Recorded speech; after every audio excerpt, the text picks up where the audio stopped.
Bonsoir à toutes et à tous. Merci beaucoup de nous avoir rejoints à la Tour Saint-Gobain et dans notre auditorium. Sans plus attendre, je passe la parole à Olivier Dauzat, donc le rédacteur en chef adjoint du Revenu, qui nous fait le plaisir d'animer notre conférence ce soir et qui va faire quelques mots d'introduction. Et puis ensuite, je vous présenterai la stratégie de Saint-Gobain et ensuite l'échange de questions-réponses. Olivier. Merci beaucoup Benoît. Bienvenue à toutes et à tous à cette conférence débat organisée par Saint-Gobain et le Revenu. Alors comme vous le savez, l'objet de cette réunion est de faire découvrir ou de mieux faire connaître aux investisseurs que vous êtes un grand nom de la cote, le leader mondial de la construction durable, Saint-Gobain donc. Donc ce soir, on parlera de la stratégie du groupe, de ses métiers, de ses perspectives, de sa politique de relation avec les actionnaires, de l'évolution du dividende, etc. Enfin, tous ces thèmes qui vous intéressent. Alors, je vous explique un peu le déroulement de la soirée. Benoît Bazin donc, ira au pupitre présenter donc l'entreprise, les perspectives, les résultats. Et puis, à l'issue de cette présentation, vous pourrez poser toutes les questions que vous souhaitez, que vous souhaitez approfondir ou des thèmes qui n'ont pas été abordés. Et des hôtesses feront circuler dans la salle des micros et je vous demanderai de bien lever la main pour que je puisse vous identifier et qu'on puisse vous passer un micro et que vous puissiez poser votre question, que tout le monde pourra bien entendre. Et puis après les débats, on pourra prolonger les échanges autour d'un cocktail qui sera servi dans une salle à côté. Voilà. Alors, en préalable, je voulais vous dire un petit mot sur Saint-Gobain, sur l'évolution du cours de bourse de Saint-Gobain. L'an dernier, avec Benoît Bazin, on avait réalisé le même exercice, la même conférence débat, à peu près à la même période de l'année, début décembre ou fin novembre 2023. Donc, et à l'époque, j'avais remarqué que l'action Saint-Gobain, enfin on avait tous remarqué, que l'action Saint-Gobain figurait parmi les plus fortes hausses du CAC 40 et elle a terminé l'année 2023 sur une hausse de plus de 40%, je crois, qui était 46, qui en faisait la deuxième plus forte performance du CAC 40, donc l'an dernier.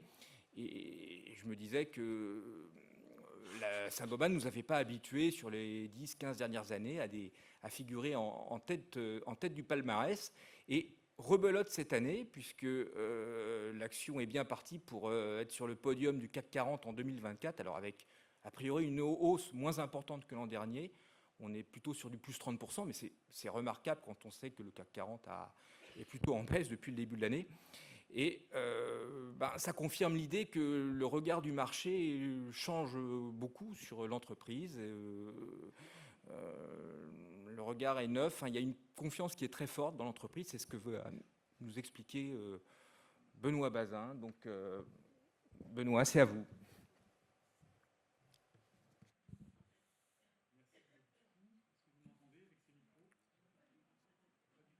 Alors il faut me mettre... Voilà, c'est bon, super. Merci Olivier pour cette introduction et encore une fois, bienvenue à toutes et à tous. Alors avant de vous présenter la stratégie de Saint-Gobain, je voudrais vous présenter un petit peu Saint-Gobain en images. La vie de Saint-Gobain, pays par pays, notamment depuis plusieurs années que nous nous sommes organisés par pays, vendant des solutions, des ensembles de produits, puisque c'est comme ça que le groupe fonctionne aujourd'hui, c'est comme ça que nos marchés de la construction, les architectes, les constructeurs souhaitent recevoir l'offre et l'innovation de Saint-Gobain, plutôt que par ligne de produits mondiale autrefois, où nous allions vendre 1 mètre carré de vitrage, 1 mètre carré de plaque de plâtre, 1 mètre cube d'isolation. Maintenant, nous sommes véritablement tournés en solutions. Alors, qu'est-ce que ça veut dire des solutions ? Ça veut dire, sur des grands chantiers, de prendre, par exemple, sur ce chantier à Varsovie, 12 produits de Saint-Gobain différents. Sur un aéroport au Vietnam, on est plutôt habitué à voir Saint-Gobain sur le marché résidentiel. Là, c'est le marché des infrastructures. Nous proposons 8 produits différents de Saint-Gobain, ou un autre exemple, par exemple, à Atlanta, aux États-Unis. Naturellement, comme l'année 2024 n'est pas terminée, je crois qu'on a tous été assez fiers de l'organisation et du succès des Jeux Olympiques de Paris 2024. Probablement que certains d'entre vous savent déjà que Saint-Gobain a fourni beaucoup de matériaux pour construire de façon durable le village olympique des athlètes, avec une empreinte carbone 50% plus faible que les normes de 2019-2020 quand le village a commencé à être construit. Et donc nous avions 14 solutions différentes de Saint-Gobain sur des sujets de façade, d'isolation, de sol, de revêtement de façade en bois. Donc beaucoup d'offres de Saint-Gobain sur le village des athlètes. Autre exemple dans le non résidentiel, là il s'agit d'hôtels en Italie, du siège de Meta, l'ancien Facebook en Inde.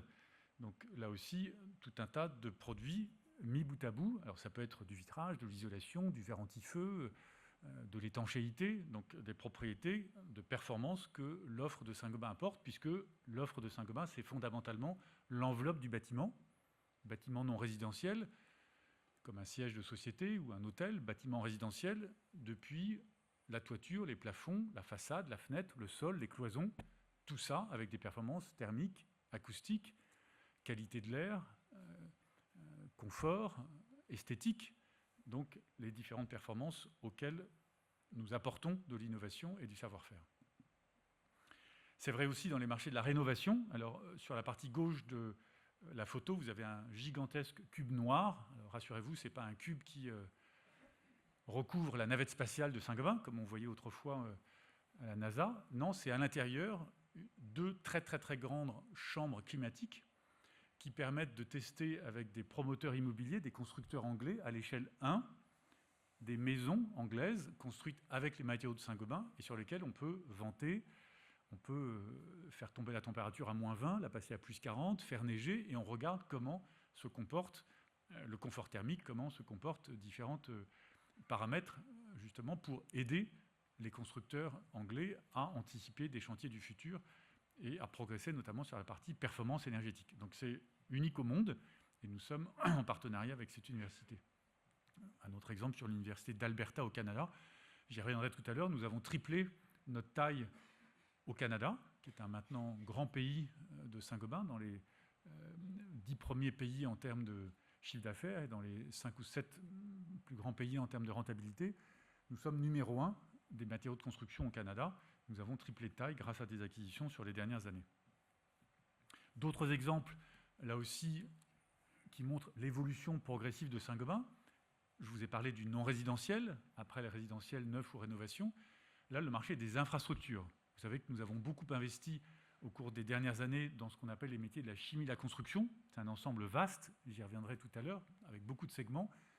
Parmi les segments les plus techniques, il y a tout ce qui est additif pour le ciment et aussi adjuvant pour le béton. Donc là, des adjuvants béton pour des applications très particulières, puisque c'est le pas de tir du CNES en Guyane. Donc Chryso, qui est notre marque et notre fer de lance sur la chimie de la construction, a eu l'honneur de servir avec beaucoup d'innovation le centre de Kourou en Guyane. Et puis à nouveau un exemple d'aéroport, donc là aussi infrastructure comme je le citais tout à l'heure à propos du Vietnam. Donc voilà un petit peu la vie de Saint-Gobain organisée par pays qui bouge petit à petit vers des solutions de plus en plus sophistiquées, de plus en plus riches et profondes, et puis sur des domaines non résidentiels, infrastructures, sur lesquels nous n'étions pas tellement autrefois. Voilà, résumé sur cette diapositive, la stratégie de Saint-Gobain, avec une vision très claire, leader mondial de la construction durable, qui est parfaitement alignée avec notre raison d'être, Making the World a Better Home, et puis le plan que nous nous sommes donné depuis un peu plus de 3 ans maintenant, Grow and Impact. On mesure l'impact positif de nos solutions, performance thermique, acoustique, ergonomie sur un chantier. Naturellement, plus l'impact est positif pour la construction durable, plus nous aurons de croissance, puisque les clients viendront chercher l'offre de Saint-Gobain, et plus nous aurons de croissance, plus nous apporterons d'impact positif, à la fois pour la planète, avec la réponse à quelques très grands enjeux de la construction, qui fait 40% des émissions de CO2 sur la planète, qui consomme 50% des ressources naturelles. Donc il faut faire attention aux ressources naturelles. Nous produisons dans le monde de la construction entre 40 et 50% des déchets solides en volume sur la planète. Donc impact positif pour la planète et aussi naturellement pour le bien-être, le confort de tous les usagers, à la maison dans le résidentiel, au bureau dans la journée ou dans les établissements de santé, d'éducation ou d'hospitalité, les hôtels. Donc c'est ça l'impact que nous souhaitons apporter en construction durable, que ce soit pour les usagers, des bâtiments. On passe 90% de notre vie dans des bâtiments, donc c'est important qu'ils soient de qualité, ou bien pour la planète. Voilà cet alignement stratégique qui est le même depuis plusieurs années, qui est exactement le même dans le discours que je présente aux équipes du groupe, aux syndicats du groupe, aux journalistes, au conseil d'administration, à vous-même, aux investisseurs institutionnels. C'est ça, la colonne vertébrale du groupe et qui nous porte beaucoup de croissance et beaucoup de succès, avec énormément de choses à faire dans le monde de demain, puisque nous avons un gigantesque chantier de rénovation des bâtiments en Europe, de construction neuve. Tous les pays en Europe sont en crise de la construction, mais plus largement dans le monde, l'Amérique du Nord a besoin d'énormément de construction, et les pays émergents, il faut arriver à loger 2 milliards sur les 30 prochaines années d'habitants dans les grandes métropoles des pays émergents. Donc c'est ça la réponse de Saint-Gobain dans la construction durable, à la fois rénovation énergétique notamment, et le neuf avec des nouveaux systèmes constructifs. Puis par ailleurs, et c'est la partie base de la diapositive, vous savez que nous sommes un groupe de matériaux, avec un savoir-faire très fort de science des matériaux, et nous appliquons aussi cette science des matériaux et notre panoplie de matériaux sur des applications qui ne sont pas toutes dans la construction. Alors, ça peut être des matériaux de spécialité, comme je l'évoquais, pour aller renforcer du béton, pour décarboner le béton. Par exemple, le groupe Vinci a installé beaucoup de béton bas carbone dans les chantiers, les tunnels du Grand Paris Express. Mais c'est aussi des applications dans le monde de l'industrie. Saint-Gobain est très présent sur tout ce qui est développement de batteries électriques, sur l'hydrogène vert, sur des perspectives avec des grands de l'aluminium comme Rio Tinto ou Alcoa pour aller faire de l'aluminium sans carbone. On passe d'électrodes au graphite qui dégagent beaucoup de carbone à des électrodes en céramique. Donc également des solutions pour décarboner l'industrie avec beaucoup d'innovation. Voilà, en résumé, s'il y avait une diapositive à retenir, c'est ça l'alignement stratégique de Saint-Gobain sur la construction durable et les trois catégories, trois grandes familles de solutions, la rénovation, la construction neuve avec des nouveaux systèmes constructifs, j'y reviendrai avec des exemples tout à l'heure, et puis des matériaux de spécialité avec un très grand savoir-faire et beaucoup d'innovation du groupe sur des applications notamment industrielles. Alors quelques exemples maintenant, je commence par la rénovation et au plus près de chez vous, de chez nous, la rénovation d'une maison individuelle. On peut prendre un pavillon de banlieue dans une ville moyenne en France, 120, 140 mètres carrés. Les énergéticiens, le conseil scientifique et technique du bâtiment nous disent que 30% de l'énergie est perdue dans le toit. Une vingtaine de pourcents est perdue dans les murs, la façade. Et puis, avec également la partie fenêtre. Et puis ensuite, les planchers, le sol. Donc quand on traite l'enveloppe du bâtiment avec une trentaine de produits de Saint-Gobain, on est capable de répondre à 80% des besoins et de drastiquement réduire la consommation d'énergie, donc réduire la facture de chauffage, retrouver du pouvoir d'achat, réduire évidemment les émissions de CO2 liées au chauffage du bâtiment, parce que dans le bâtiment, 70% des émissions de CO2, c'est la vie du bâtiment, c'est l'air conditionné, c'est le chauffage, etc. Donc on peut réduire cette consommation énergétique, baisser de 70% la facture, trouver un retour sur investissement, compte tenu du coût de l'énergie de l'ordre de 5 ans. Ça va coûter entre 250 et 300 euros du mètre carré, alors selon les mécanismes d'aide et selon les revenus du ménage. Et puis au-delà du retour sur investissement lié à l'économie de facture énergétique, ça va fondamentalement revaloriser le bien pour le faire passer d'une classe de diagnostic de performance énergétique F ou G à C, donc un bien qui est beaucoup plus attractif. Je termine sur cette diapositive par un chiffre. L'an dernier, les statistiques des notaires, donc ce ne sont pas les statistiques de Saint-Gobain, montraient qu'il y avait à peu près un rabais de 20 à 25% entre le prix de vente affiché d'un bien immobilier, appartement, maison, s'il était F ou G, et une prime de 20% s'il était A ou B. Donc on voit qu'il y a déjà une valeur forte de la partie efficacité énergétique dans le bâtiment.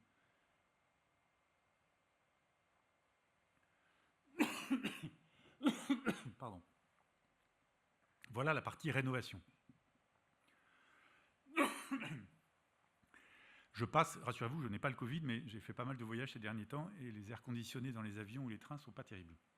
J'étais à Bruxelles hier, aujourd'hui, pour voir notre nouveau commissaire énergie et bâtiment. C'est la première fois qu'on a un commissaire qui va s'occuper du bâtiment. Donc j'étais le premier, sa première réunion. Donc j'ai passé un petit peu de temps à Bruxelles jusqu'à tard hier soir, et ensuite avec l'ambassadeur. Je bascule sur un autre sujet, la construction durable.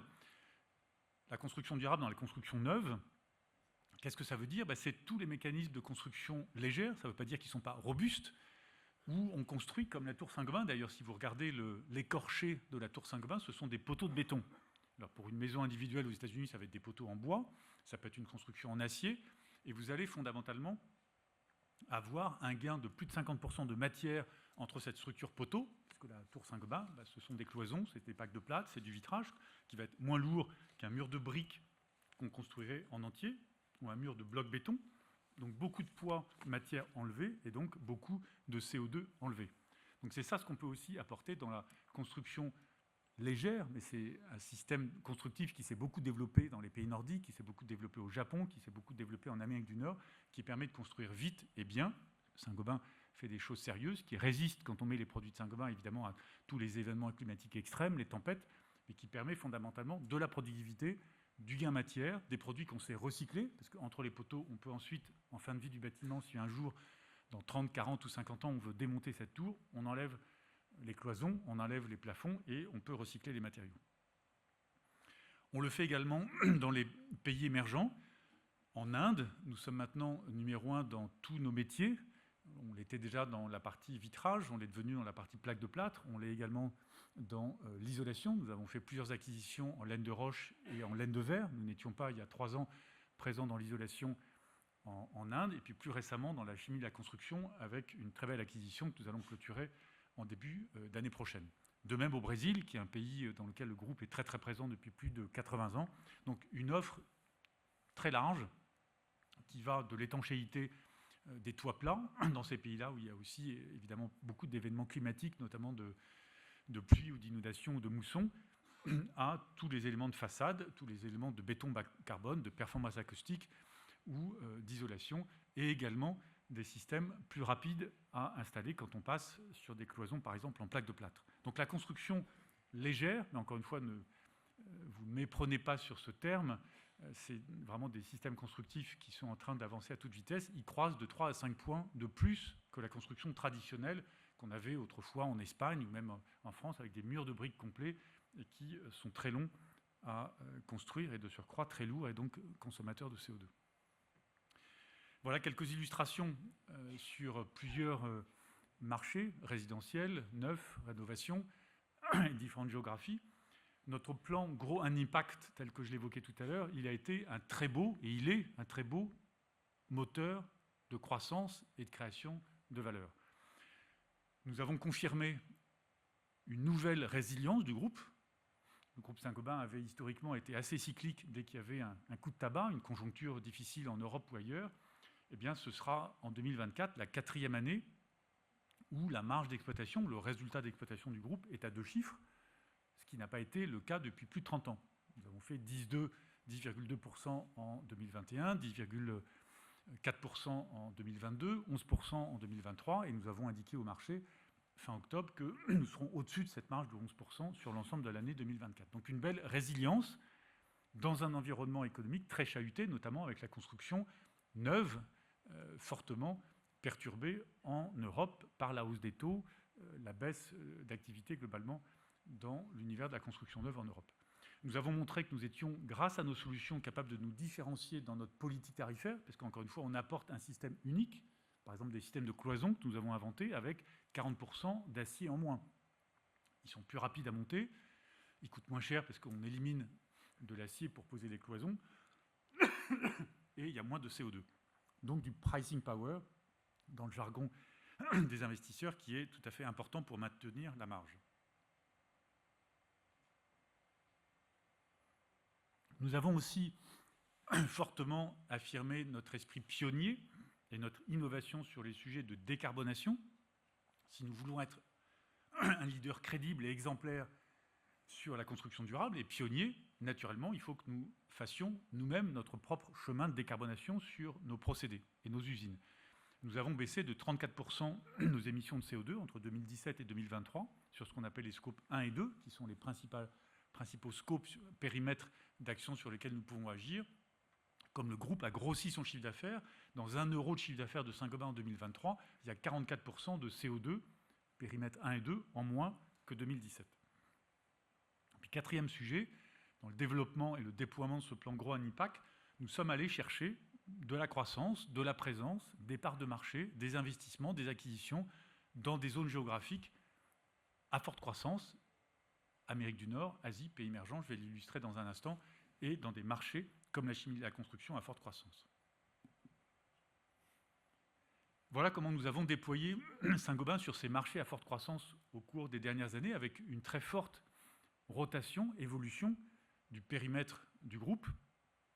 Depuis fin 2018, nous avons fait entrer et sortir, si je prends l'addition des deux, ce qui est entré et ce qui est sorti, 40% du chiffre d'affaires de 2018. Donc c'est aujourd'hui un groupe qui est profondément transformé, profondément réorganisé. On a eu l'occasion d'en parler longuement l'an dernier par pays, ce qui est très adapté au monde de la construction, puisqu'on ne construit pas au Vietnam, comme au Canada, comme en Argentine ou en Espagne, organisé avec des directrices générales ou des directeurs généraux de pays qui contrôlent et qui proposent toute l'offre de Saint-Gobain. Mais au-delà de ce changement d'organisation, nous avons beaucoup fait tourner le chiffre d'affaires du groupe pour aller chercher des géographies à forte croissance. Donc nous avons triplé nos résultats et beaucoup accru notre présence en Amérique du Nord, en Asie, en pays émergents.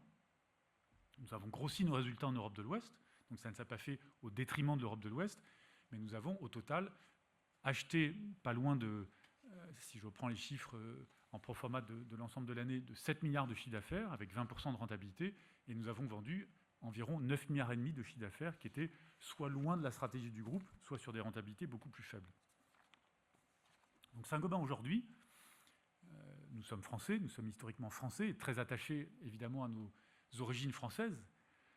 Nous avons pour autant les 2/3 de notre résultat d'exploitation qui viennent d'Amérique du Nord, d'Asie et des pays émergents. Donc ça explique aussi la forte résilience du groupe dans un environnement, français notamment, mais européen également, sur les grands pays d'Europe de l'Ouest, assez chahuté et assez difficile. Quelques illustrations de ces acquisitions. Donc, triplement de nos ventes au Canada, avec l'acquisition de 3 sociétés familiales. Et là aussi, ce qui est intéressant de noter, c'est que ces groupes familiaux, ils nous ont rejoints. Très souvent, c'était des processus concurrentiels avec d'autres acheteurs américains, internationaux. Ils ont rejoint Saint-Gobain et Saint-Gobain Canada parce que nous avons une présence forte au Canada et puis nous avons une stratégie canadienne pour le Canada. Ce n'est pas une stratégie française qui s'occupe de 25 pays et un petit peu du Canada, c'est une stratégie canadienne pour le Canada. De la même façon que l'été dernier, nous avons acheté une très belle société mexicaine, le 15 août, que nous allons intégrer à partir du début de l'année 2025, parce que ça faisait plusieurs années que nos équipes mexicaines parlaient avec le propriétaire fondateur de cette société mexicaine en lui disant « Nous avons une stratégie mexicaine pour le Mexique, avec votre société, avec nos équipes mexicaines, et c'est ça la priorité que nous vous offrons, plutôt que d'être dilués dans un ensemble mondial beaucoup plus vaste. » Deuxième grand mouvement, nous nous sommes ouverts le continent australien, sur lequel nous étions très très peu présents, avec l'acquisition d'un groupe qui s'appelle CSR, qui est un petit Saint-Gobain en Australie, si on veut le dire comme ça, qui est numéro 1 dans la plaque de plâtre, numéro 1 dans l'isolation, et qui a également des produits de toiture et des produits de façade. Donc c'est une très belle opération que nous avons lancée dans les premières discussions le 9 janvier, clôturée après les autorisations d'investissement étranger, les autorisations concurrentielles, le 9 juillet. Donc nous avons été très rapides, une société que nous connaissions bien. Elle était un licencié d'Isover depuis quasiment 35 ans. J'avais noué des liens avec la direction générale de cette société en Australie depuis 4 ans, donc beaucoup d'échanges. Nous avions hébergé certains ingénieurs de chez eux dans nos usines d'isolation. Leurs équipes de direction étaient venues notamment à Batimat à l'automne 2022. Moi, j'étais en Australie en janvier 2023. Donc le temps était arrivé de passer à l'action et de les intégrer dans le périmètre mondial de Saint-Gobain. Mais là aussi, Paul Dalton, que vous voyez à gauche sur la photo, c'est le patron australien de CSR en Australie qui va continuer avec désormais toute l'innovation de Saint-Gobain pour ajouter des lignes de produits, le savoir-faire en termes de construction durable, qui est un sujet nouveau en Australie. C'est assez étonnant, mais par exemple en Australie, la moitié des maisons ne sont pas isolées.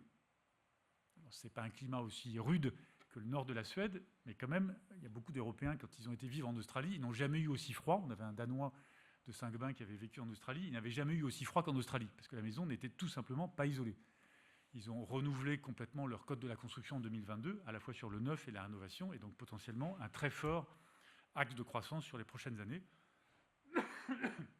sans parler du fait qu'il y a beaucoup d'immigration en Australie, à peu près 400 000 par an.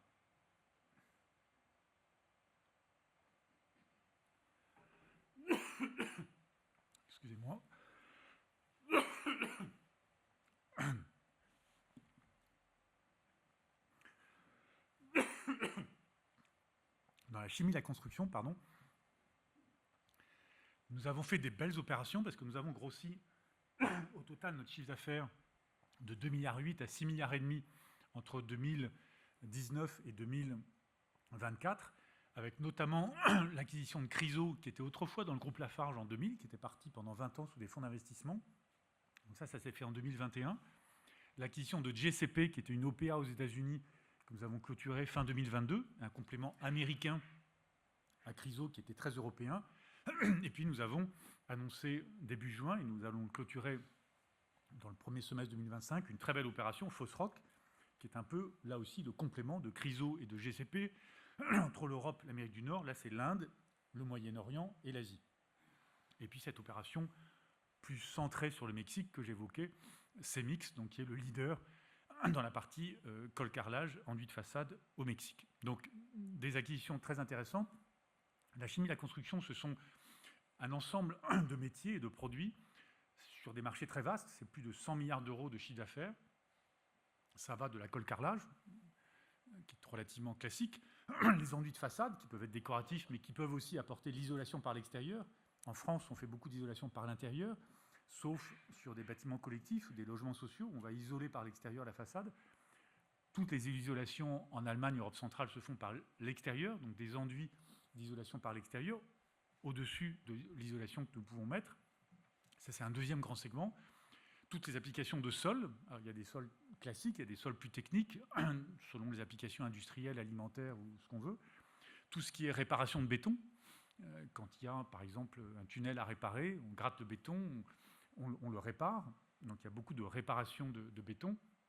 Tous les sujets d'étanchéité, les sujets d'étanchéité sont évidemment extrêmement importants dans toutes les infrastructures, il ne faut pas d'infiltration, ils sont de plus en plus importants compte tenu de l'évolution des événements climatiques extrêmes et avec beaucoup de pays dans lesquels on construit avec des toits plats. Donc quand on a un toit plat, il faut évidemment qu'il y ait une parfaite étanchéité, donc beaucoup d'évolution sur l'étanchéité, et puis les applications plus techniques d'adjuvants béton ou d'additifs ciment.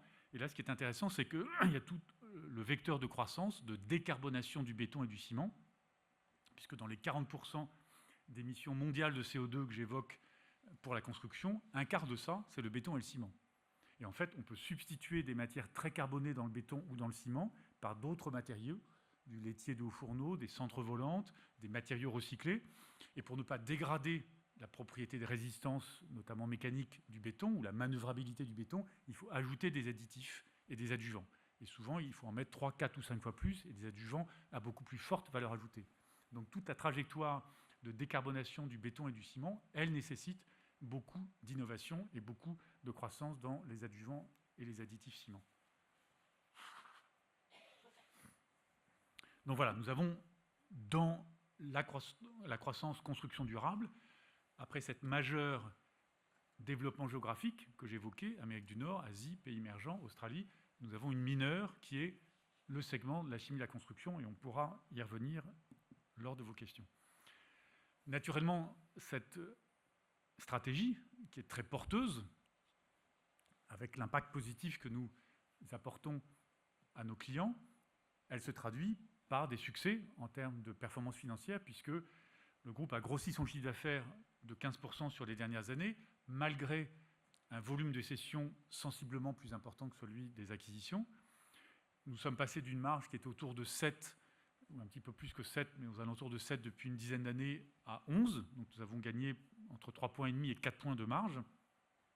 Nous avons doublé le résultat net par action, triplé la génération de trésorerie, et puis une hausse de ce qu'on appelle la création de valeur, donc le retour sur capitaux employés, le ROCE, qui est passé de 10, autour de 10, où il était pendant une décennie, à autour de 15 sur les 2 dernières années.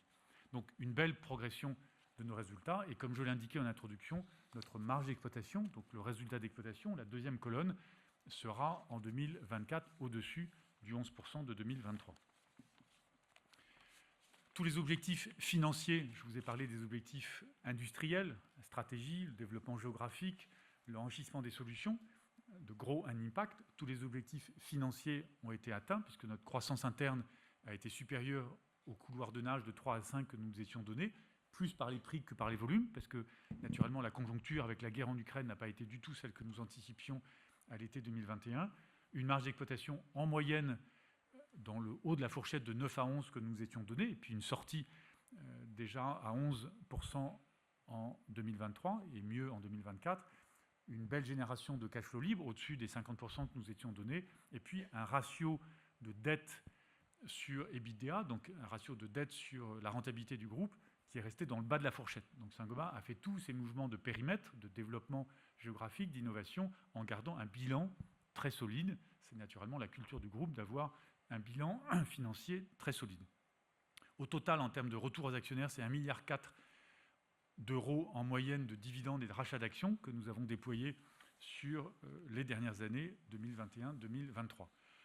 Comme le soulignait Olivier Dauzat en introduction, cette performance, elle commence à être reconnue par le marché, puisque l'action est à 88 ce soir, elle a quasiment triplé, nous étions à 29 début 2019, et elle a doublé depuis 2 ans, depuis 2021, et puisqu'Olivier ne l'a pas dit, je profite d'avoir le pupitre pour le dire, c'est la meilleure performance du CAC 40 sur 2 ans consécutifs. Donc l'année dernière, nous étions numéro 2, cette année, nous sommes ce soir numéro 4, mais nous avons été longtemps numéro 3 ou numéro 2.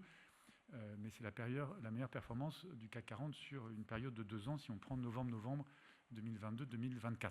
Bon, on va continuer à travailler dur pour que ça continue, mais voilà, c'est satisfaisant en tout cas pour les équipes. Et moi, je voudrais surtout remercier et féliciter les équipes qui ont été extraordinairement engagées, parce que c'est beaucoup de travail, beaucoup d'acquisitions, beaucoup de déploiement de solutions, beaucoup d'opérations. Quand je parle d'acquisition et de cession, c'est plusieurs centaines d'acquisitions, plusieurs centaines de cessions. Donc un engagement formidable des équipes, un engagement d'ailleurs que nous mesurons. Nous avons une enquête de satisfaction chaque année auprès de nos 165 000 équipes. Nous avons un taux de participation de 88%, qui est 30 points au-dessus de ce que Ipsos, qui nous fait ce sondage, remarque dans d'autres groupes internationaux. Et nos équipes, c'est plus de 80% des ouvriers, des magasiniers chez Point P, donc ce n'est pas des cadres bancaires, hein, c'est des gens qui sont sur le terrain, qui terminent une équipe de nuit et qui répondent aux 40 questions du sondage. Donc 88% de taux de participation, c'est très très bien.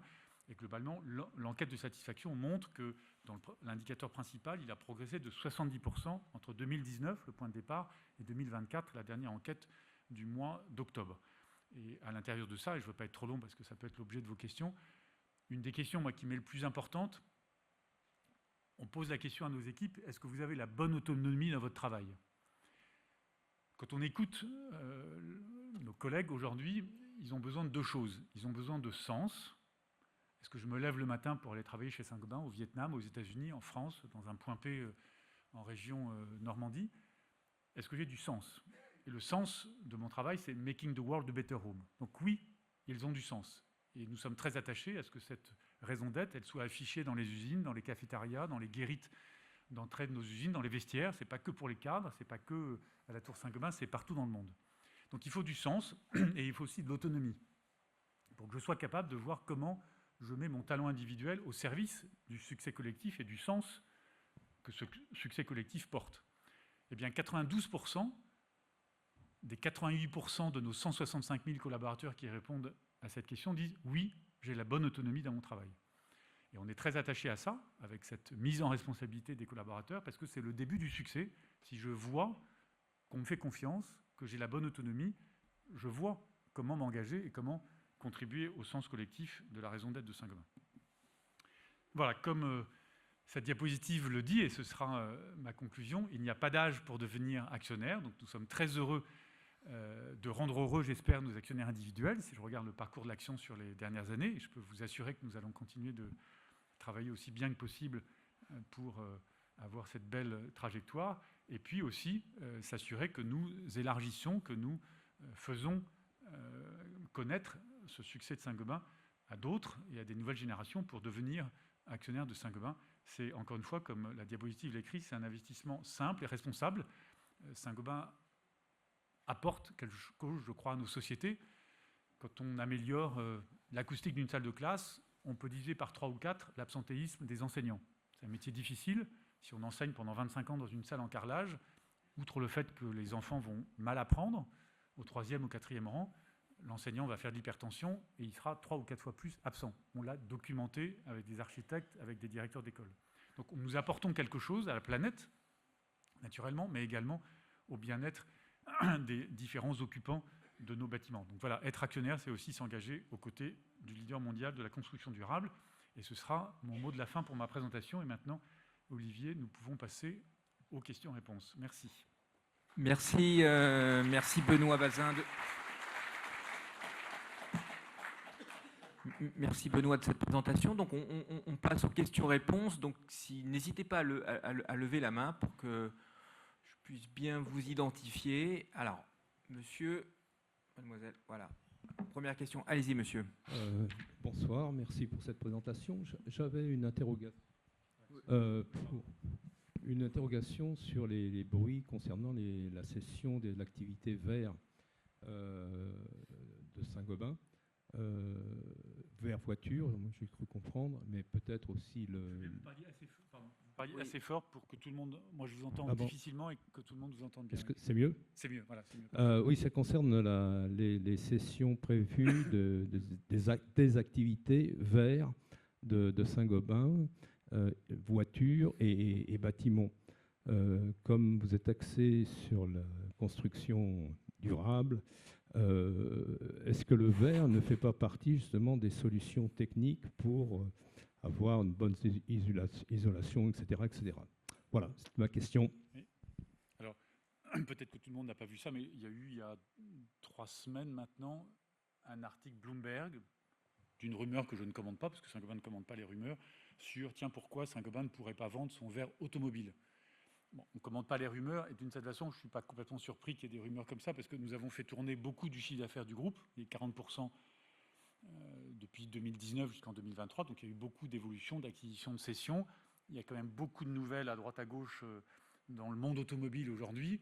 Il y a toujours des analystes financiers sur Saint-Gobain qui disent vous pourriez faire ci, vous pourriez faire ça. Voilà, donc c'est pas surprenant que d'une certaine façon il y ait des rumeurs. Et nous on a pour habitude de ne pas commenter les rumeurs, quelles qu'elles soient, quel que soit le sujet et quelle que soit sa source.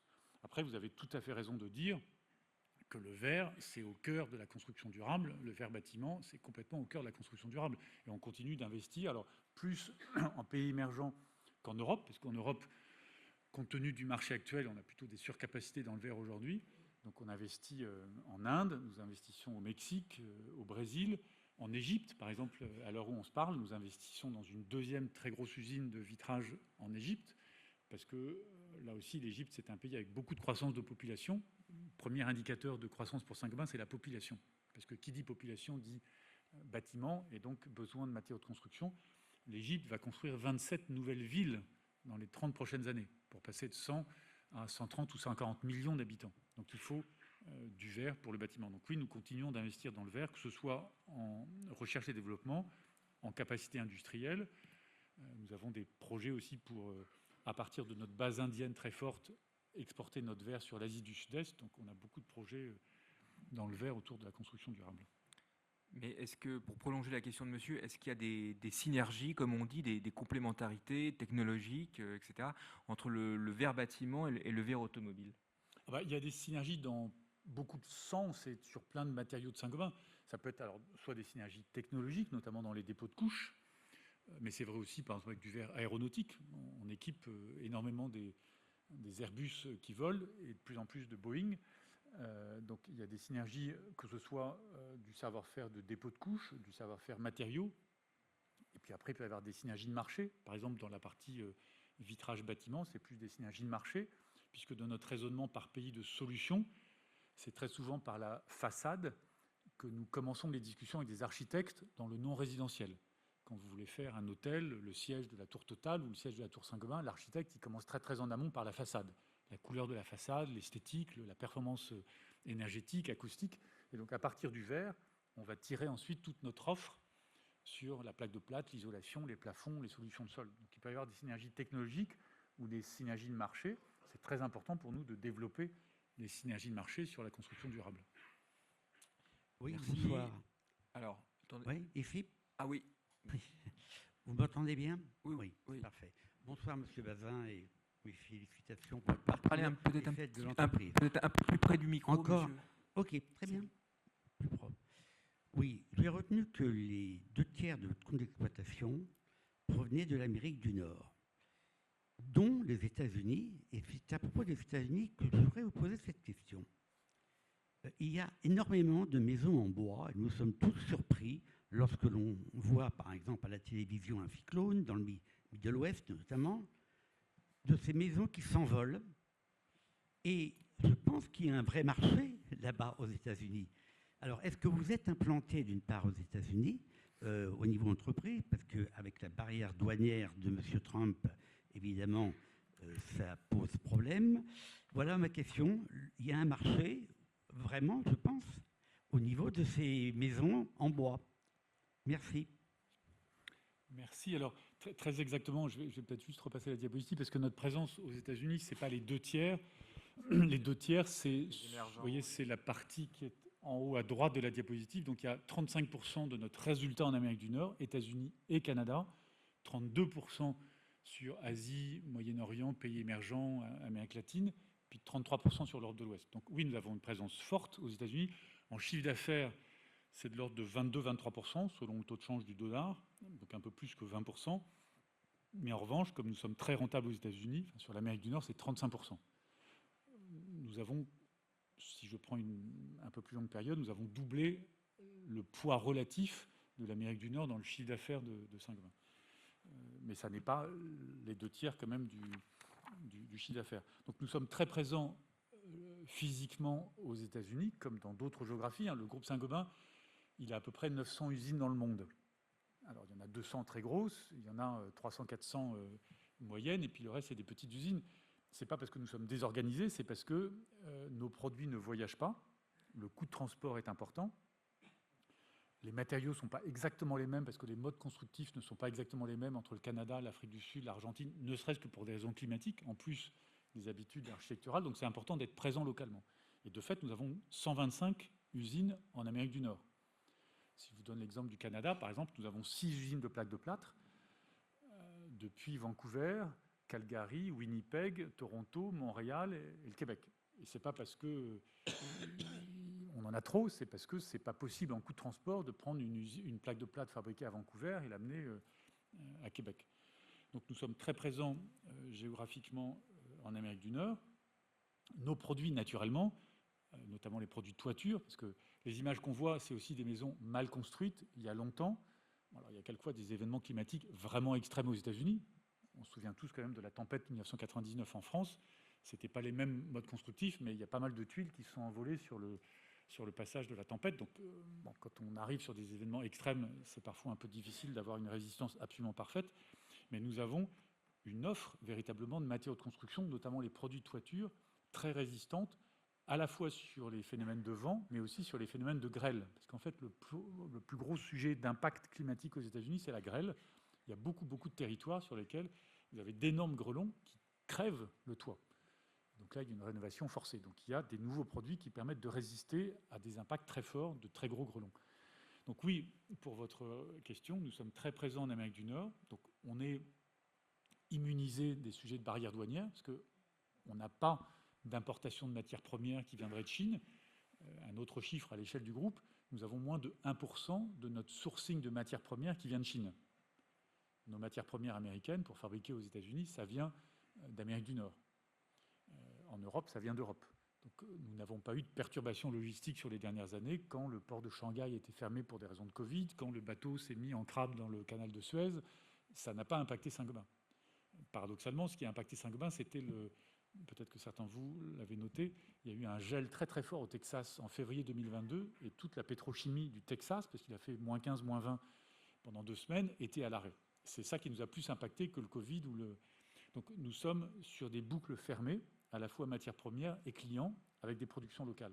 Donc c'est vrai que c'est très très important, et peut-être que Saint-Gobain ne l'a pas mis en avant assez d'un point de vue investissement pour vous par rapport à d'autres métiers ou d'autres industries. Nous n'avons pas 40% de notre résultat en Chine, ou 20 ou 30%. Enfin, il y a des grandes entreprises françaises qui ont une dépendance très forte à la Chine.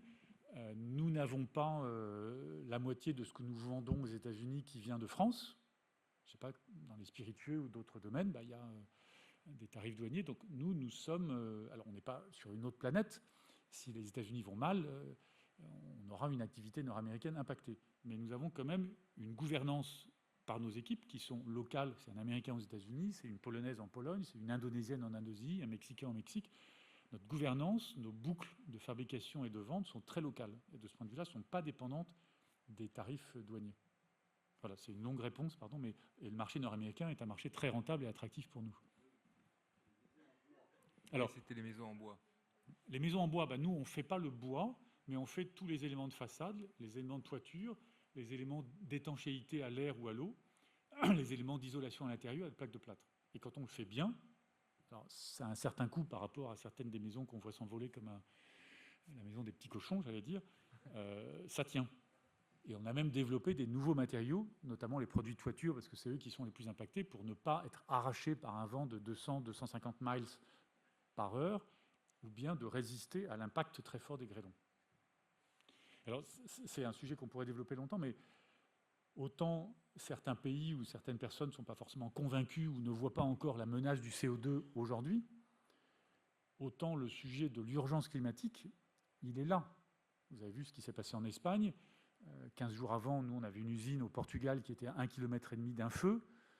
Un mois avant, il y avait un typhon au Vietnam. Le mois d'avant, il y avait des ouragans qui passaient en Floride. Il faut que les usines de Saint-Gobain résistent. Il faut que nos produits vendus à nos clients résistent. Donc, le sujet de l'adaptation climatique, il est extrêmement important.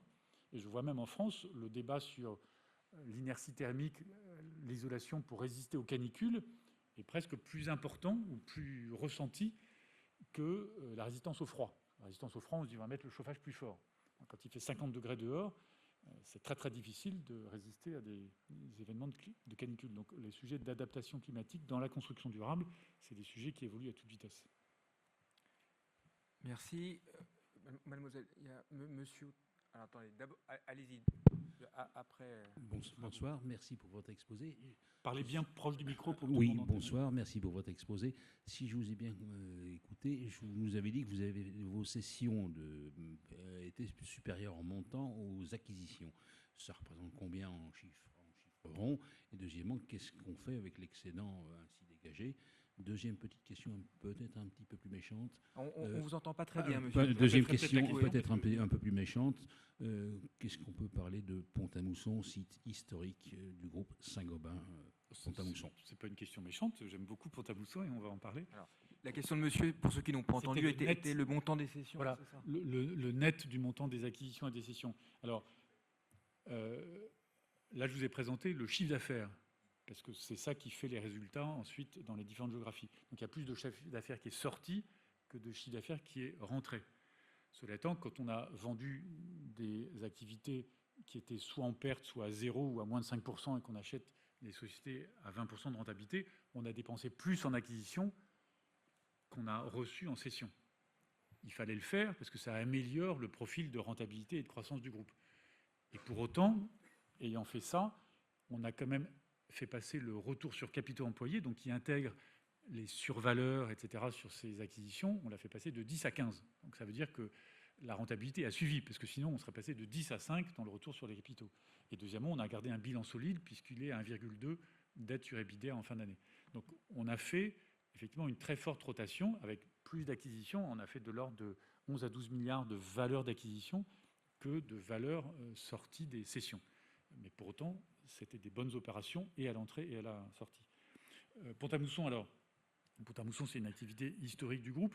Moi, j'ai indiqué depuis plusieurs années qu'on se pose toujours la question pour une activité de savoir, Pont-à-Mousson, c'est de la canalisation. Voilà, c'est l'adduction des tuyaux qui permettent l'adduction d'eau potable. On fait un petit peu d'irrigation, on fait un petit peu d'assainissement, mais c'est fondamentalement l'adduction d'eau potable.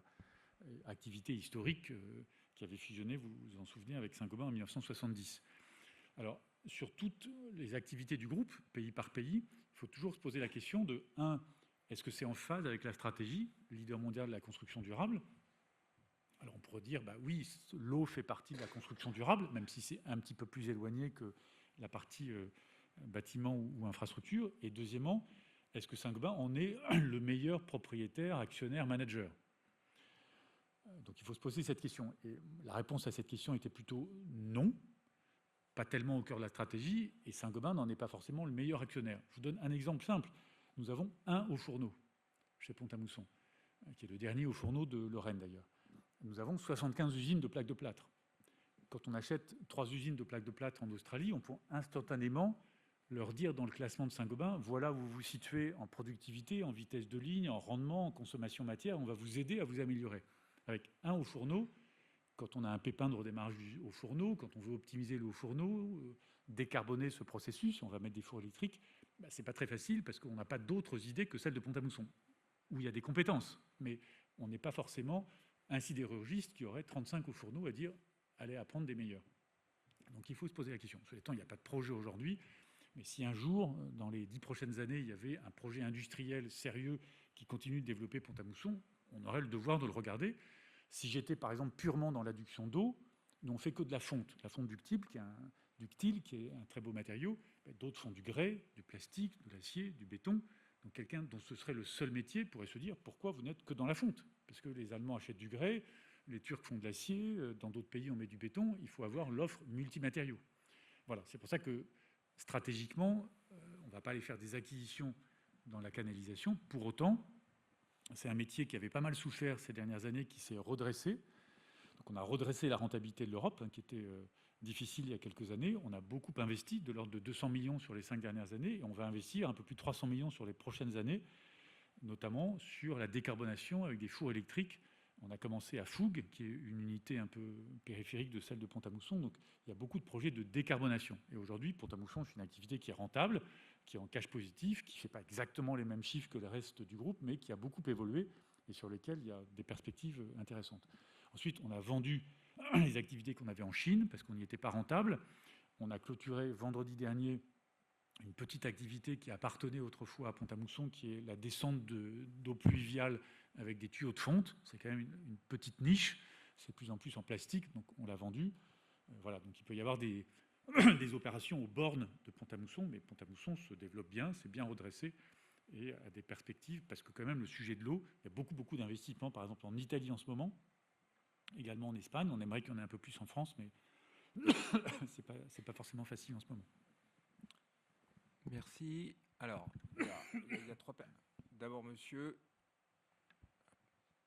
Oui, bonsoir, messieurs. Alors, je regardais votre amélioration de la marge nette et je me suis posé une question. Elle a eu lieu ces 3 dernières années et en même temps, il y a eu une inflation assez forte ces 3 dernières années et aujourd'hui, on est plutôt à la baisse de l'inflation, à la régression de l'inflation, je dirais au ralentissement. Et là, est-ce que vous allez pouvoir maintenir votre objectif dans un contexte comme celui-là? Aux États-Unis, objectif numéro 1, réduire l'inflation. En Europe, idem. Voilà. Et puis, j'avais une deuxième question parallèle, mais un peu en dehors. Pourquoi est-ce qu'il n'y a aucune progression en matière d'isolant par l'intérieur dans les bâtiments aujourd'hui? Aujourd'hui, vous voulez isoler, il faut mettre 10 cm, etc. Il n'y a aucune nouveauté vraiment majeure. Alors que c'est un marché, on ne parle que de ça. Voilà. Je vous remercie. Merci pour ces 2 questions complémentaires. Alors, sur le sujet de l'inflation, vous avez raison. Et nous, heureusement, on a réussi par notre offre de service, par notre proximité client, à gérer notre politique tarifaire qui nous permette d'avoir un écart prix-coût entre l'évolution coût matières premières énergie et nos prix de vente qui nous permettent de préserver, voire d'augmenter nos marges. Heureusement qu'on a fait ça. Si je prends par exemple les 18 mois de l'été 2021 à fin 2022, nous avons eu 5 milliards de hausse coût matières premières énergie. On vient de Saint-Gobain qui faisait entre 2,5 milliards et 3 milliards de résultats d'exploitation autrefois. Donc si on n'avait rien fait, on aurait été en perte en 9 mois. Donc il fallait impérativement, et c'est vrai que ça a participé, comme dans beaucoup de domaines, entre l'inflation salariale, l'inflation énergétique, à l'inflation en général. Mais on est toujours très attentif à gérer l'écart entre nos prix de vente et puis le coût matières premières et énergie. Je ne suis pas inquiet qu'on arrive à continuer de le faire.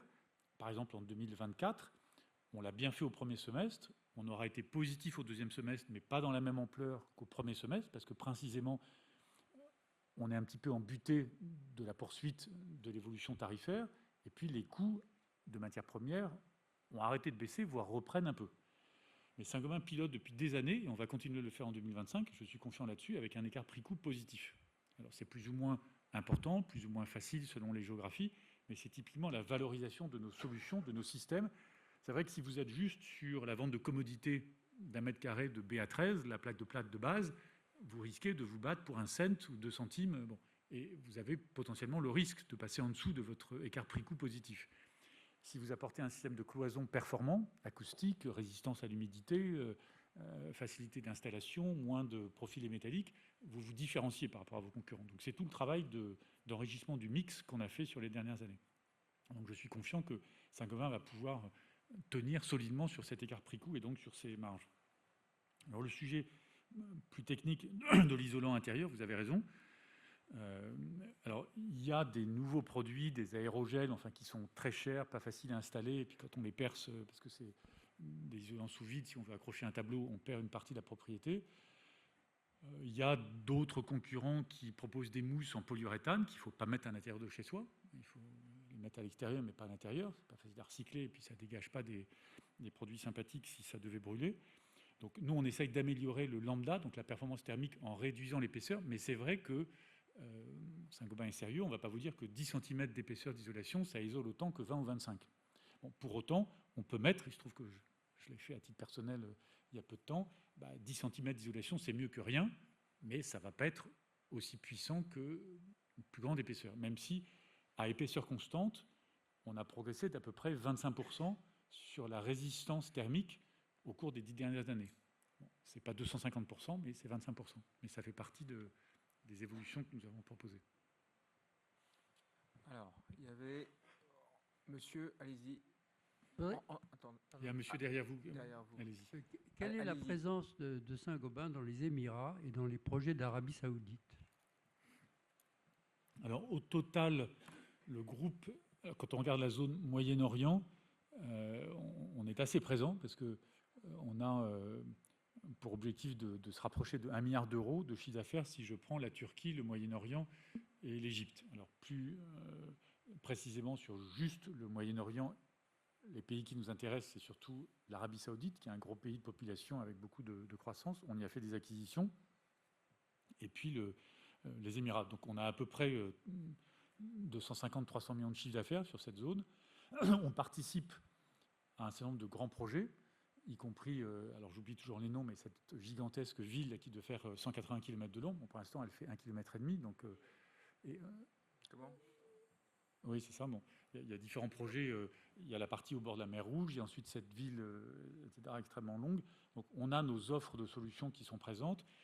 Nous avons des usines en Arabie Saoudite d'isolation. Nous avons des usines de mortiers, plus récemment des produits d'étanchéité. On exporte notre verre de l'Égypte sur l'Arabie Saoudite.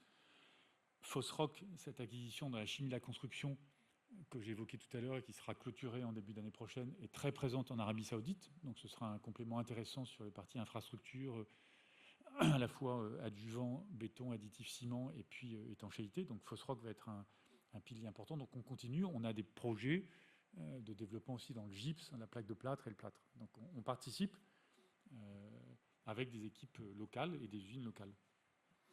Et également très présent aux Émirats. On a une usine qui marche très bien de plaque de plâtre à Abu Dhabi. Et donc Fosroc va véritablement nous faire changer d'échelle aussi sur la partie Moyen-Orient. Alors, monsieur en dessous, allez-y. Oui, bonsoir. Vous nous avez présenté l'évolution de la société depuis quelques temps, depuis quelques années. Moi, ce qui m'intéresse, c'est le futur et votre perception de ce futur. C'est-à-dire, en fait, à l'horizon 2030, que sera ce groupe? Quelle sera sa rentabilité? Quel sera son chiffre d'affaires? Est-ce que vous en avez forcément une idée et comment faire? Merci, vous avez raison. Il faut toujours se projeter, même si le passé peut donner confiance et en tout cas des perspectives et des orientations pour le futur, il faut toujours se projeter et c'est ce que nous faisons. Alors on le fait dans notre recherche et développement, on le fait dans l'installation de nouvelles usines, on le fait dans le choix des pays, comme monsieur vient de poser comme question. On regarde une quinzaine de gros pays qui sont des pays qu'on veut amener à 500 millions, 1 milliard de chiffre d'affaires, donc les États-Unis, le Canada, l'Australie, au Moyen-Orient, la Turquie, l'Arabie Saoudite, l'Égypte, sur l'Amérique latine, le Mexique, le Brésil. Donc on a des perspectives géographiques avec comme ça une quinzaine de pays sur lesquels on veut grossir. C'est le point 1. Le point 2, c'est fondamentalement enrichir et approfondir nos solutions. Je vous ai présenté des exemples en photo au début. On fait 10 produits là, 15 produits là, il y en a 82 dans la Tour Saint-Gobain. Donc fondamentalement, moi ce que je souhaite, et c'est comme ça que sont poussés et encouragés les différents dirigeants dans les pays, c'est de regarder l'offre de Saint-Gobain presque comme un damier ou un jeu d'échecs, avec 64 cases, ou 82 si je prends les 82 produits de Saint-Gobain, et de se dire, est-ce que je fais du verre intérieur? Est-ce que je fais du verre extérieur pour la façade, pour le résidentiel? Est-ce que je fais du fer anti-feu? Est-ce que je fais de l'étanchéité? Est-ce que je fais de l'isolation intérieure plus performante? Est-ce que je fais de l'isolation laine de roche anti-feu? Et de remplir toutes les cases de l'offre de Saint-Gobain. Et il y a encore beaucoup d'endroits où on ne les a pas, toutes ces cases.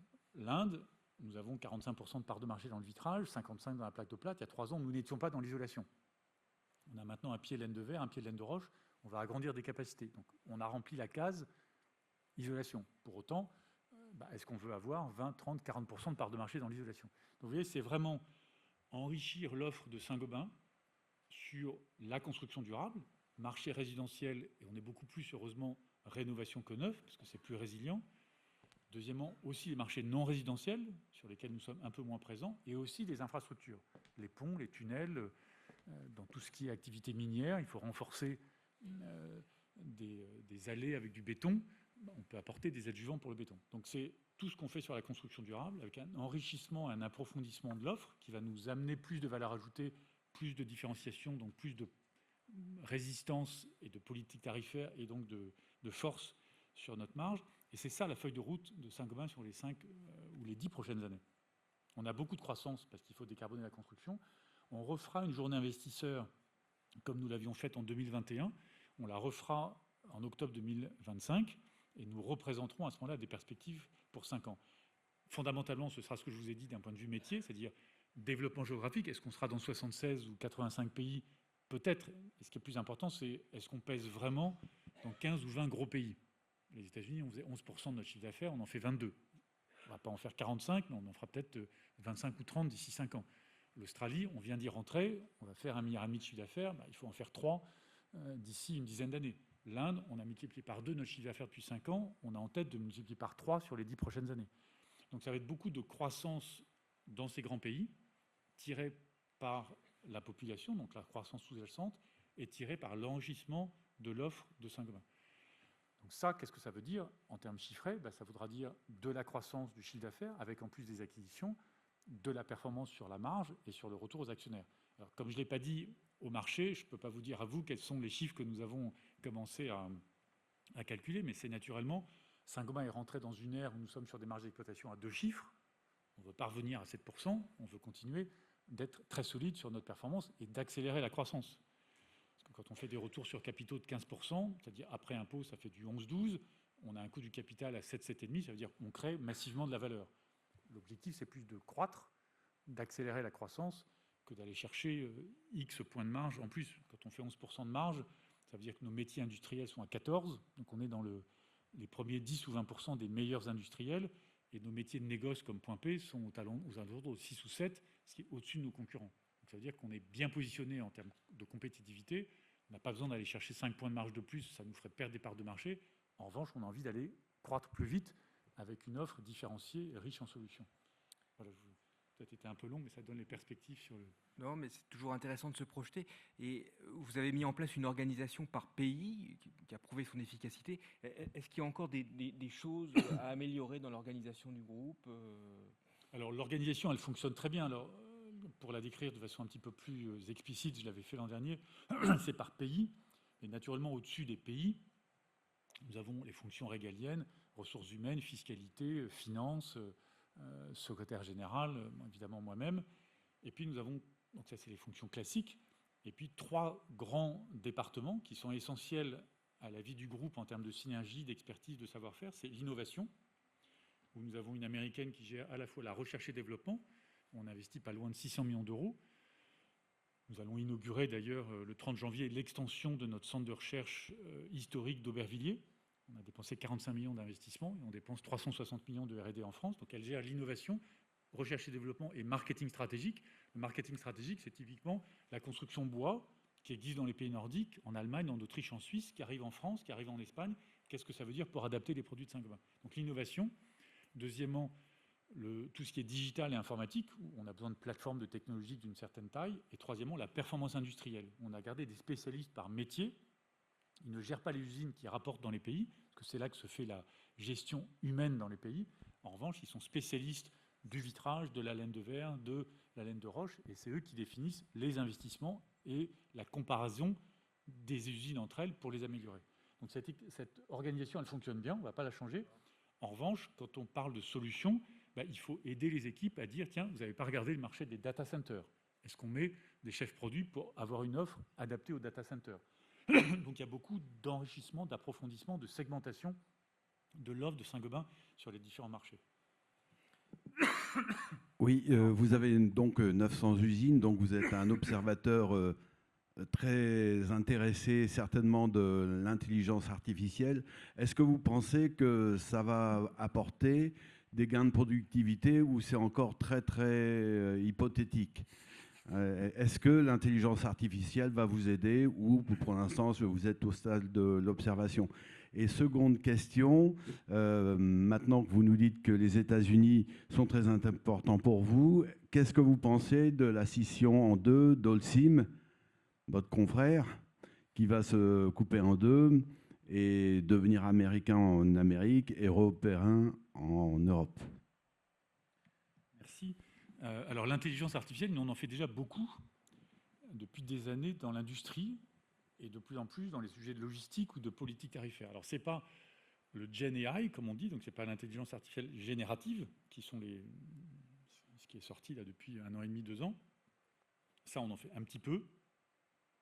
On a même développé des outils Saint-Gobain, des chatbots Saint-Gobain, ne serait-ce que pour des raisons de cybersécurité, parce que le principe de l'intelligence artificielle générative, c'est qu'elle apprend des données publiques.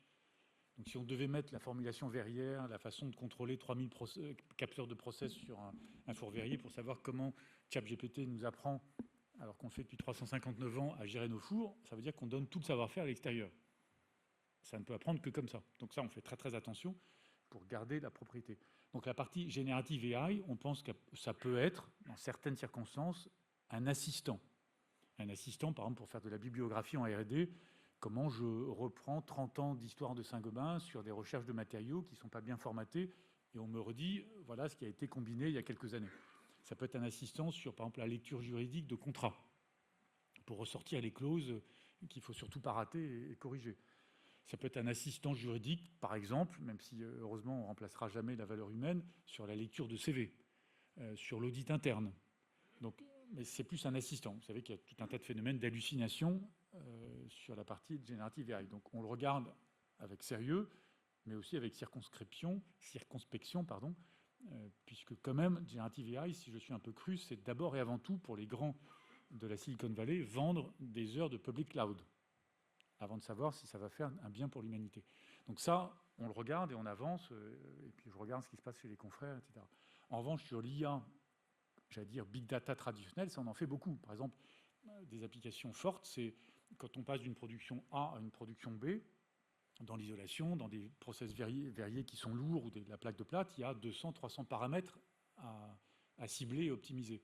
Soit on s'en remet au chef d'équipe de nuit ou de jour pour dire moi je fais comme ça parce que je l'ai fait comme ça depuis 25 ans, soit on prend du big data et on regarde, on l'a fait 500 fois depuis 2 ans, quels sont les paramètres optimum. On les définit et c'est comme ça qu'on gère nos usines. Donc on a fait beaucoup comme ça d'optimisation industrielle sur de la maintenance prédictive grâce à l'analyse finalement de nos données. Sur un flot de verrier, donc les grosses usines de verre, on a 3000 capteurs de température, de pression à différents endroits et donc ça nous permet d'optimiser les paramètres. On le fait de plus en plus dans la logistique. On appelle ça des control towers, donc des tours de contrôle, puisqu'on est organisé par pays et non plus par produit où chacun avait son camion un peu vide, un peu plein avec ses propres produits, pour optimiser les circuits de camions avec plusieurs produits Saint-Gobain. Par exemple, au Vietnam, on a des QR codes qui nous permettent de tracer complètement, depuis le départ du camion en usine, quand il passe chez le grossiste, chez le distributeur, chez l'installateur, comment on peut tracer tout ça et comment on peut savoir quelles sont les perspectives de croissance de vente croisée. Donc on l'utilise aussi dans la logistique et dans la vente. Par exemple, dans notre négoce de matériaux, on utilise beaucoup de big data pour apprendre comment optimiser les prix de vente famille de produits par famille de produits. Donc voilà, on y travaille, on dépense entre 750 et 800 millions d'euros sur l'informatique chez Saint-Gobain. Il y a une petite partie cybersécurité, mais il y a de plus en plus sur l'analyse et la structuration de la donnée. Fondamentalement, c'est bien et mieux structurer la donnée. Il se trouve que j'ai passé 2 heures avec le comité de direction de l'INRIA mardi matin. Donc, on a un PhD, par exemple, de l'INRIA, c'est l'Institut national de recherche en informatique appliquée. Donc, c'est des grands matheux, et c'est eux qui, pour le compte de la France, structurent l'intelligence artificielle. Donc, c'est intéressant de se confronter et de s'aider avec des thésards qui viennent chez nous pour optimiser nos process industriels, qui sont quand même assez gourmands de données, et donc assez complexes, et on peut les optimiser grâce à la donnée. Et pardon, il y avait une deuxième question sur les États-Unis. Donc j'ai répondu sur l'importance des États-Unis pour nous en termes de croissance, de rentabilité.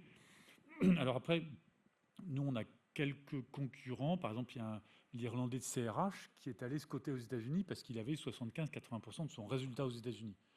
Donc ça a du sens. Le poids de leur activité est aux États-Unis. Ils vont scoter aux États-Unis et non plus en Irlande.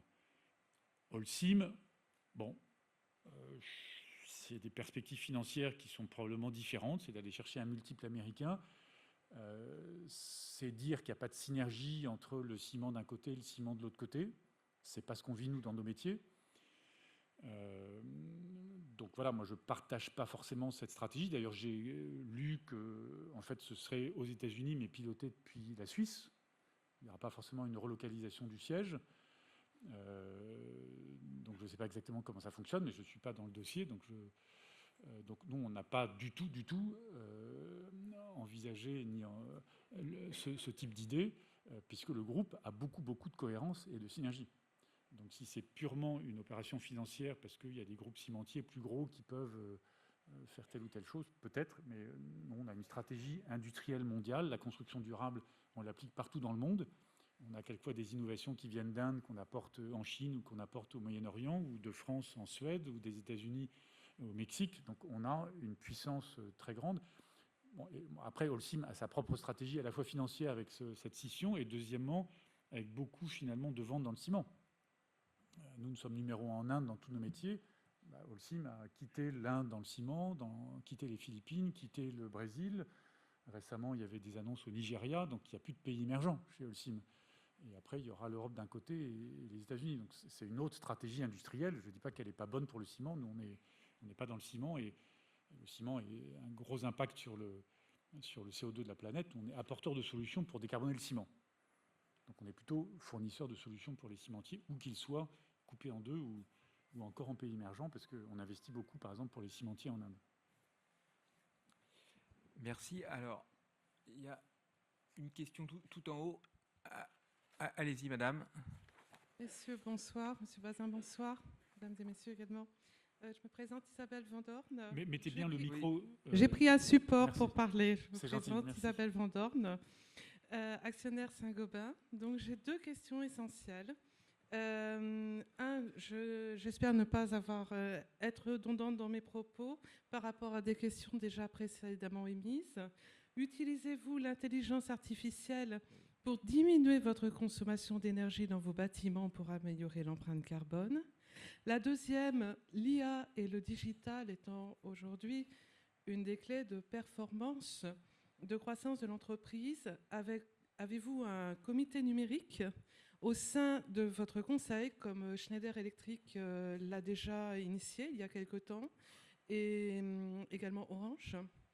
Et la troisième question, qui n'en est pas une, c'est simplement me permettre de vous dire que je suis aussi ambassadrice du CC Forum, le Climate Change Forum, et c'est une plateforme internationale en fait d'investissement sur des projets durables. Et c'est la raison pour laquelle aussi ça me fait plaisir d'intervenir ce soir par rapport à vous et votre engagement. Merci.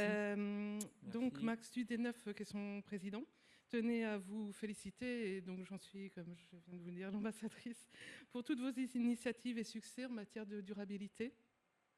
Et donc, je vous propose également de venir nous rejoindre sur cette plateforme du forum où vous êtes chaleureusement invités à partir d'aujourd'hui, ce soir, puisque je n'ai pas eu l'opportunité de vous inviter plus vite, et évidemment demain, et de clôturer le gala avec nous. Merci beaucoup. Alors merci de cette invitation. Je passe ça aux équipes de relations investisseurs.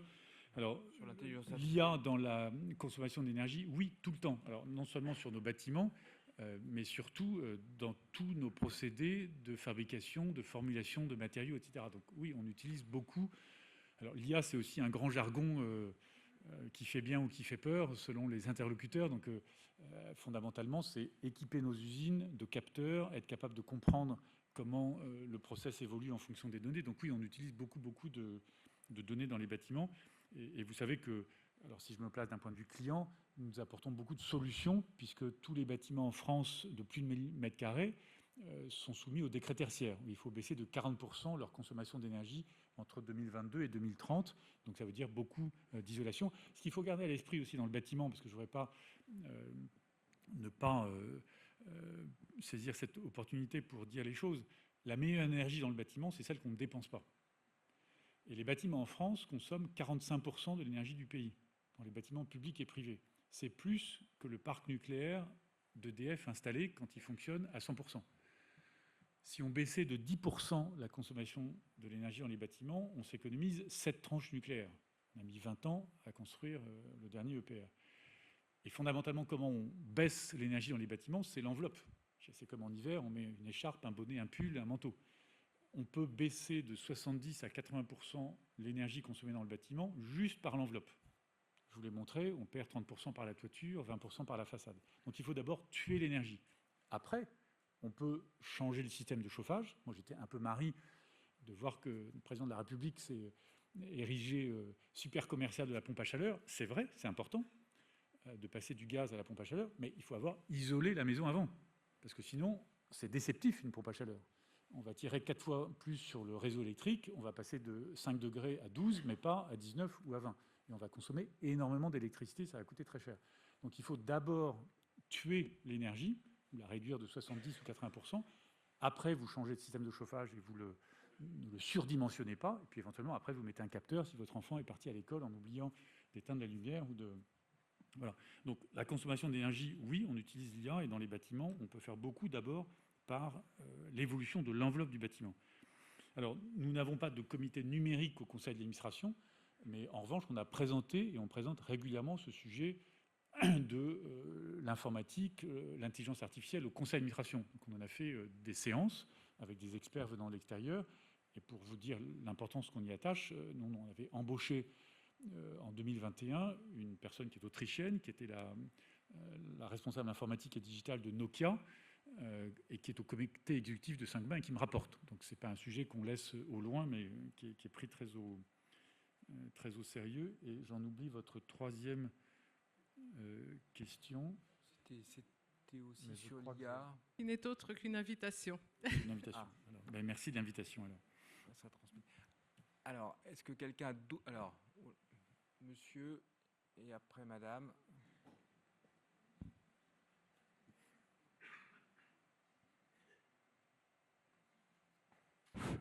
Bonsoir, merci pour la présentation. J'ai une question, est-ce que vous prévoyez de faire de la production d'électricité avec des cellules photovoltaïques sur l'enveloppe des bâtiments?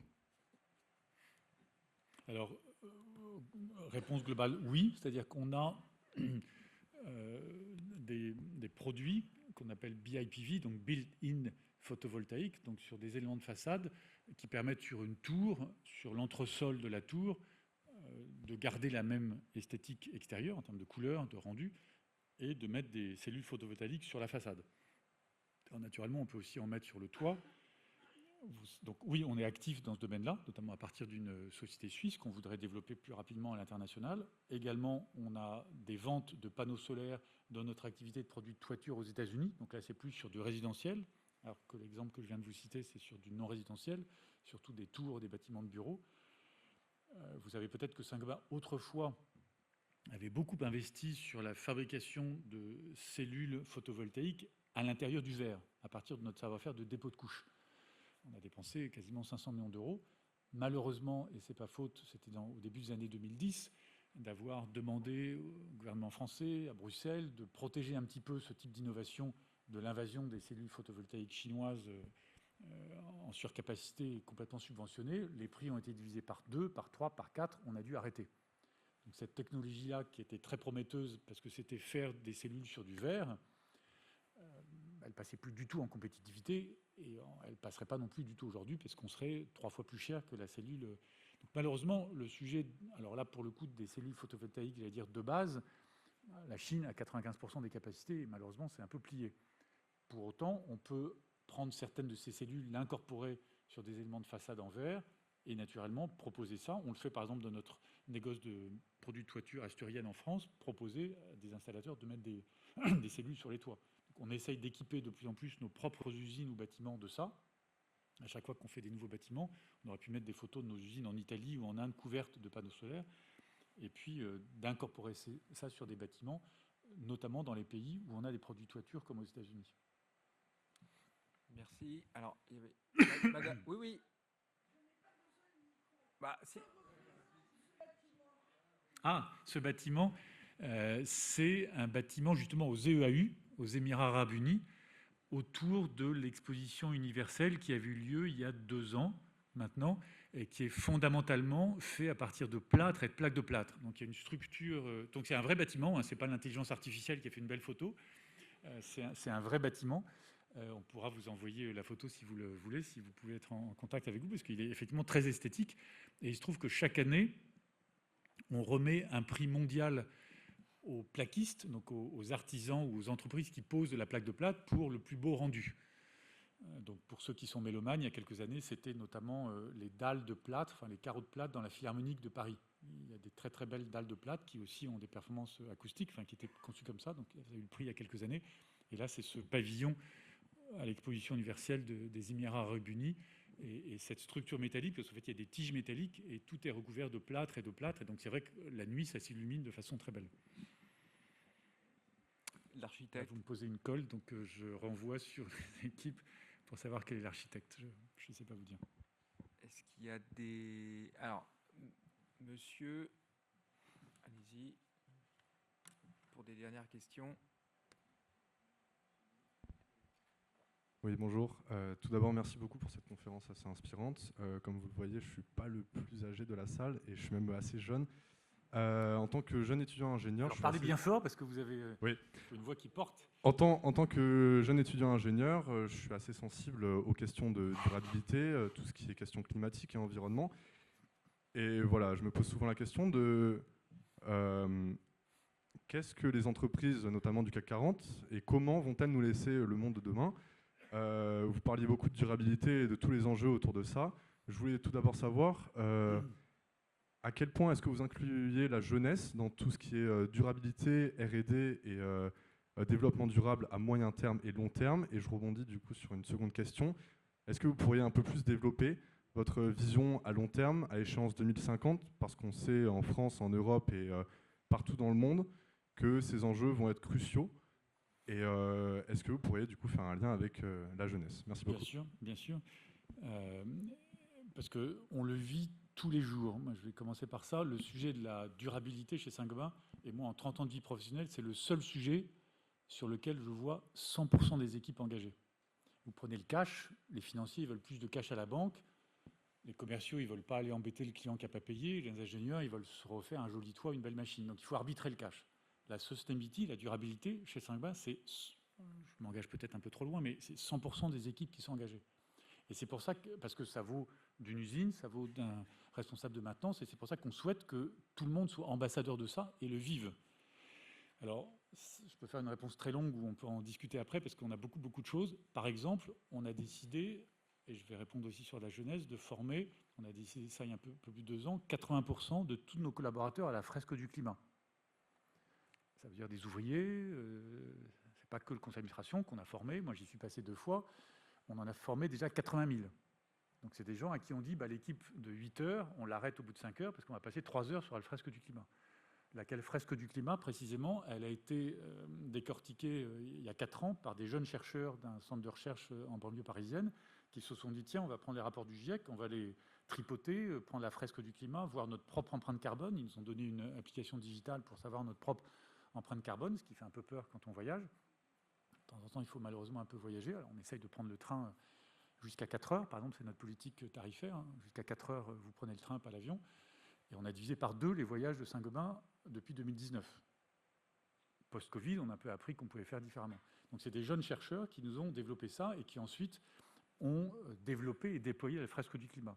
Et chaque année, chez Saint-Gobain, on a un prix de la sustainability, de l'environnement, et on l'a remis à ces climate catalystes qui sont partis d'un petit noyau de 3 et qui ont essaimé plusieurs centaines, parce qu'après, il faut former des formateurs dans les pays. Donc oui, c'est très très présent. Nos 4 piliers de la recherche et développement chez Saint-Gobain, ils sont autour de la sustainability. C'est décarboner nos process. On a fait des premières mondiales. Moi, j'ai donné aux équipes en 2021-2022, je leur ai dit, on est né dans le verre en 1665. Notre Race to the Moon, rassurez-vous, je ne me prends pas pour Kennedy, mais notre programme Apollo, c'est je souhaite qu'on soit les premiers à faire une production zéro carbone de verre plat. Ça va pas être des Chinois, des Américains, des Japonais, c'est Saint-Gobain. Et on l'a fait pendant 6 jours dans une usine en France. Depuis, on a une offre bas carbone commerciale qui fait moins 42% de carbone. Orae, qui est breveté, etc., qui a été installé au Carré des Invalides à Paris, dans une clinique à Caen, etc. Donc c'est décarboner nos process. On a fait des premières mondiales, et de là, on a été les premiers au monde, par exemple, sachant décarboner la plaque de plate, on a fait la première usine au monde en Norvège à l'hydroélectricité, parce qu'on a 30 ans de visibilité du fjord d'à côté hydraulique. La deuxième, c'est 120 millions de dollars au Canada. Donc décarboner les process. Deuxièmement, économie circulaire. La laine de verre en France, c'est 70% de matière recyclée. Dans le plâtre, on a des produits à 50% de matière recyclée.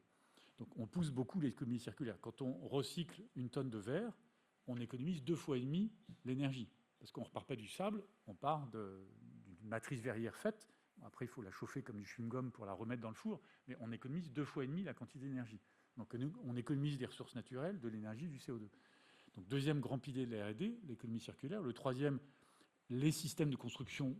Alors c'est light construction, donc des nouveaux systèmes de construction robustes et résistants, mais qui permettent d'économiser beaucoup de matériaux. Ça peut être des choses toutes bêtes. Vous installez des cloisons, au lieu de mettre un profilet métallique tous les 1,20 m, vous le mettez tous les 1,60 m. On économise 30 ou 40% de métal, donc de CO2, donc de coûts, donc de rapidité de main-d'œuvre.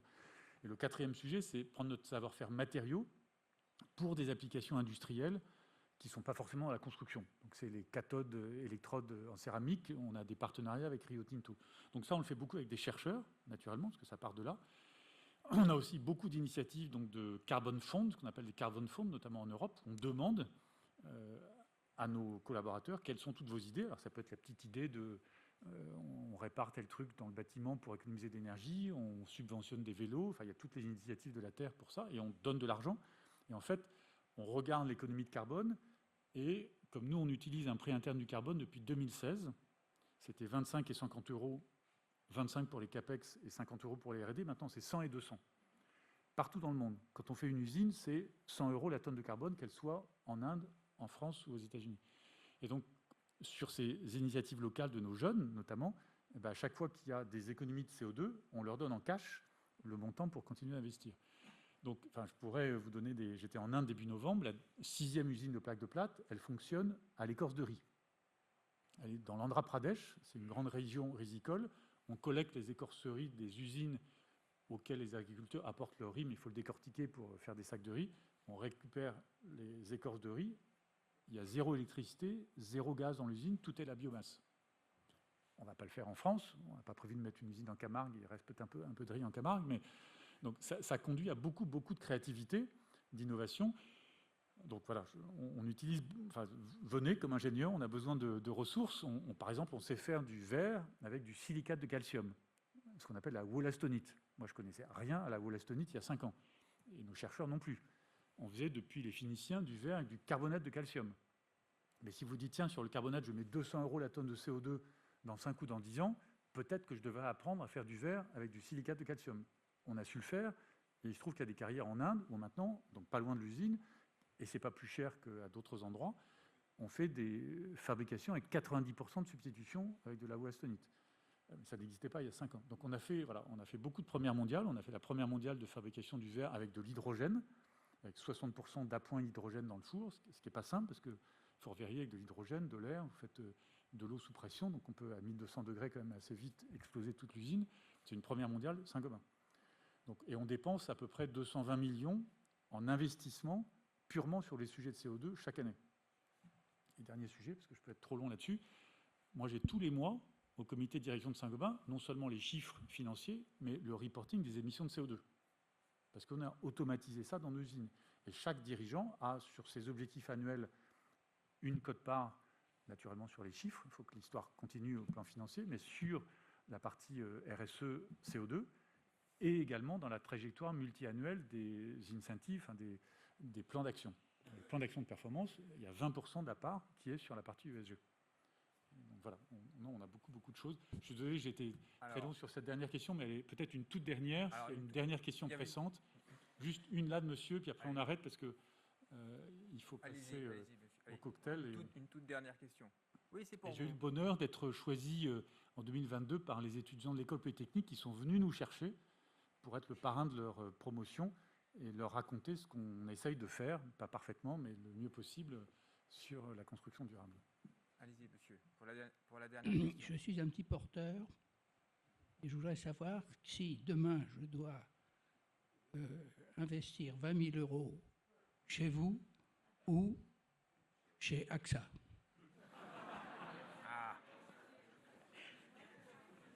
Là, j'apprécie beaucoup Thomas Buberl, donc je ne voudrais pas me mettre, qui fait très bien chez AXA, donc je ne voudrais pas me mettre en froid avec AXA. Donc ça, je laisse le revenu titré sur faut-il investir. C'est quand même deux entreprises très différentes, donc je crois que vous avez le choix oui, mais dans l'assurance. Ma préoccupation, c'est la rentabilité de mon investissement. Je comprends. Il faut peut-être faire les deux, 10 000 et 10 000 chacun, comme ça Thomas et moi, on sera contents. C'est pas toujours facile à décrypter les comptes des sociétés d'assurance. Merci beaucoup en tout cas de vos questions passionnantes. Et puis voilà, il y a une belle histoire chez Saint-Gobain, beaucoup de croissance, beaucoup d'engagement de nos équipes, les jeunes comme les moins jeunes. Et je vous invite à nous rejoindre pour un cocktail pour ceux qui ont encore un peu de temps. Merci. Merci. Alors je précise quand même néanmoins que le revenu a attribué à l'équipe des relations actionnaires de Saint-Gobain son grand trophée d'argent ainsi que son trophée d'argent de la communication numérique. Voilà, félicitations aux équipes et puis elles sont à votre disposition.